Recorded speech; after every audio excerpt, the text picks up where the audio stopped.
शपथ लेते हैं, वचन देते हैं, संकल्प करते हैं, हिंदुस्तान को हिंदू राष्ट्र बनाने के लिए, बनाए रखने के लिए, आगे बढ़ाने के लिए हम सब प्रतिबद्ध है। इसके लिए आवश्यकता पड़ी तो हम बलिदान देंगे, आवश्यकता पड़ी तो लेंगे। नमस्कार, मेरा नाम अंजलि चौधरी, आप देख रहे हैं दी कंटाप। सुदर्शन टीवी के उस नफरती मालिक सुरेश चवानके को किसी भी वक्त गिरफ्तार किया जा सकता है, जिसने भारत के सुख चैन में आग लगाने में अपनी तरफ से कोई कसर नहीं छोड़ी, लेकिन जिसे छूने में दिल्ली पुलिस के कमिश्नर के हाथ किसी कांस्टेबल की तरह कांपते रहते हैं। लेकिन अब किसी भी तरह की बहानेबाजी नहीं चलेगी, क्योंकि देश की सबसे ऊंची अदालत ने सबसे बड़े मामले में दिल्ली पुलिस को नाप के रख दिया है।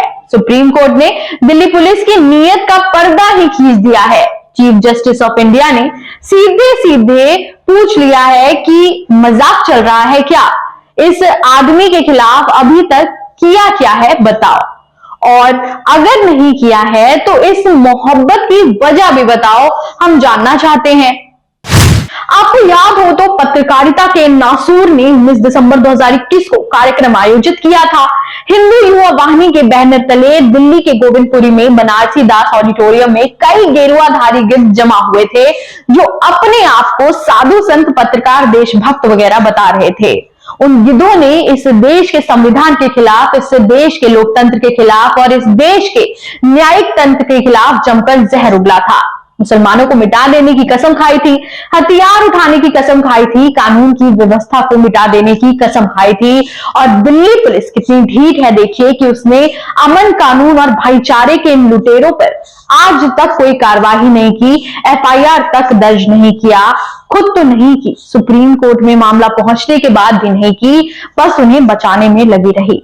दंग कर देने वाली बात तो यह है कि दिल्ली पुलिस की डीसीपी ईशा पांडे ने 22 अप्रैल 2022 को सुप्रीम कोर्ट में हलफनामा दाखिल करके जांच अधिकारी के हवाले से बताया था कि उस केस में कोई भी गलत बयानी नहीं हुई है। हिंदू युवा वाहिनी सम्मेलन के आयोजकों ने दरअसल अपने धर्म को मजबूत करने पर जोर दिया था। इस वक्त सुप्रीम कोर्ट ने additional solicitor general KM. Natarajan से सवाल किया था कि क्या पुलिस के इस जवाब को स्वीकार किया जा सकता है। इस पर नटराजन ने फिर से जांच करवाने की मांग की थी। इसके बाद जाकर 7 मई 2022 को दिल्ली पुलिस ने दो धर्मों के बीच नफरत फैलाने और धार्मिक भावनाओं को आहत करने की धाराओं में शिकायत दर्ज की, या कहिए उसे करनी पड़ी। आप ये जानकर शर्मिंदा महसूस करेंगे कि भारतीयता के उन लुटेरों पर एफआईआर दर्ज कराने के लिए महात्मा गांधी के प्रपौत्र तुषार गांधी को याचिका डालनी पड़ी। पत्रकार कुर्बान अली और पटना हाई कोर्ट की पूर्व न्यायाधीश अंजना प्रकाश ने अलग से एक जनहित याचिका दाखिल की, और जब तक सुप्रीम कोर्ट ने फटकार नहीं लगाई, तब तक दिल्ली पुलिस ने एफआईआर तक दर्ज नहीं की। कार्रवाई तो छोड़ ही दीजिए। घटना के पूरे 5 महीने के बाद दिल्ली पुलिस ने एफआईआर दर्ज की, लेकिन बुझे मन से, क्योंकि एफआईआर दर्ज करने के बाद वो शांति से बैठ गई। इसी पर सुप्रीम कोर्ट ने दिल्ली पुलिस को कड़ी फटकार लगाई है।